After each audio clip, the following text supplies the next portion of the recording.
Hey everyone, today we're going to be walking through performing a battery change in a G Shock GA-700UC, and this is the 5522 module.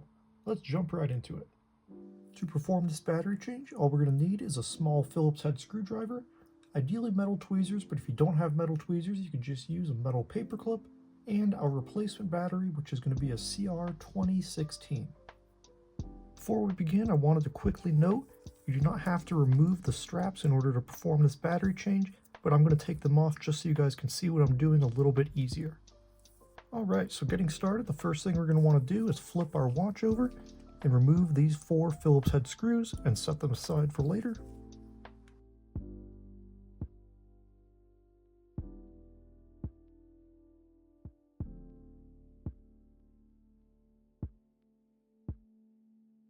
Now with those screws removed, we can simply lift our case back right off, and sometimes the rubber gasket will come out stuck to the case back, but don't worry, we'll go through reinstalling that when we're reassembling the watch. Now that we're inside the watch, the next thing we're going to want to do is remove this little rubber bumper layer. So as we can see, there's these little metal tabs all around it that are just bent over, kind of holding it in place. We'll simply bend those out of the way, and I'm using tweezers, but you can just use your fingers. These aren't delicate or anything, so we just want to get those out of the way, and we can lift that bumper right out and set it aside. Now we're ready to take out our old battery, so I'm going to go ahead and rotate the watch around here. So as we can see right down here, there's a little metal latch that hooks onto this plastic tab. As we can see, there's a little hole in the middle. This is where we're going to want to come in with our tweezers or that paper clip. Go right in the middle, pull out towards us, and that'll unlatch the battery. And then sometimes this sticker will be stuck to it. I'll just slide something right underneath it, and that'll free the battery. And we can grab it, pull that old battery out, and get rid of it. Now we're ready to come in with our new battery, and again, this is a CR2016. I always recommend, if you're not wearing gloves, to try to hold the battery by the side, just so you don't accidentally short it, but it's not a huge deal. So all we're going to do is simply drop the new battery right in place of the old one. Push that latch down, you'll usually hear it click right into place, and now our new battery is installed. And next, while you're still inside the watch, I'd always recommend performing an AC reset. This is simply going to reset your module to factory defaults, clear any errors if there are any, and make sure that your watch is ready to function as intended. So this is where having those metal tweezers will come along, but if you're using a metal paper clip, you can simply bend it into an arch. We just want to have 2 metal points of contact. So as we can look on our module here, we see there's a little label that says AC. That's indicating this little gold tab here. And then there's another circle with a little negative icon next to it. What we want to do is contact one end of our metal to this and one end to that gold tab. So I'm going to flip this around so it's a little easier to see. Contact one end to that AC point, the other end to this metal on our module, and just hold it for about 2 seconds. And now to confirm that we've performed the reset correctly, I always advise holding a finger over this spring right here. You just don't want it to fall out because it's important for the sound of your watch. I'll flip my watch over and we should see it start flashing HSET000. So that means that our module has been reset and we can begin to reassemble our watch now. Our first step in reassembly is going to be to reinstall that rubber bumper layer that we removed. So how I like to do this is I simply look for this little cutout here, and then I'll find on my module there's this little metal tab that's sticking up.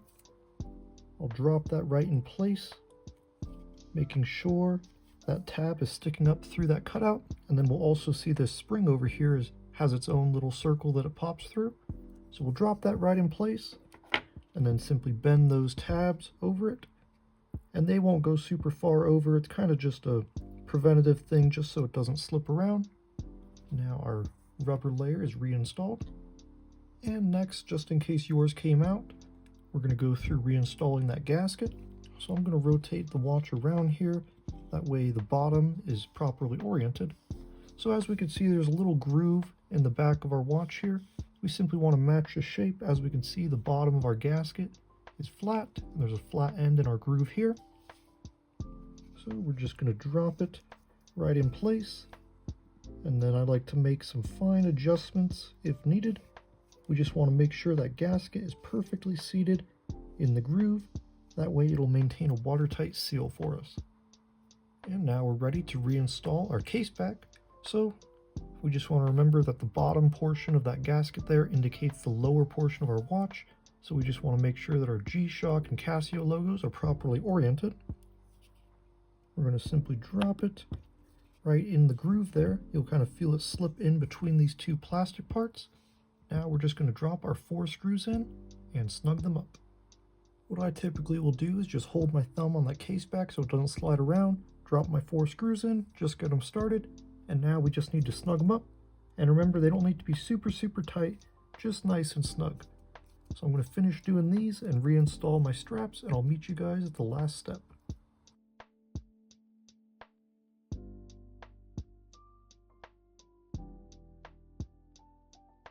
The last thing we need to do is recalibrate our analog hands. That way when we set the time, they will also display the correct time. The reason we have to do this is because when we reset the module or put a fresh battery in, the watch basically thinks wherever the hands are is now 12 o'clock, so obviously they'll display the wrong time. So we're going to press and hold our adjust button and keep holding it after this beep. We'll see H set, and once we hear that beep and we'll see the 000 start flashing again, we can go forward and reverse with our start and reset button, and we just want our hands to be pointing at directly 12 o'clock. So once those are properly aligned, we can simply press adjust, and now when we set our time, our hands will also display the correct time. And that's all there is to it. As we can see, our watch beeps, our modes cycle through, our backlight works, so our watch is ready to set and wear again. Thank you guys so much for joining me in this battery changing tutorial. I really hope everything was clear and helpful. If you have any questions for me, please be sure to leave them down in the comments. And if you're interested in more tutorials and watch related content, please be sure to check out my channel and consider subscribing. Thanks everyone, take care.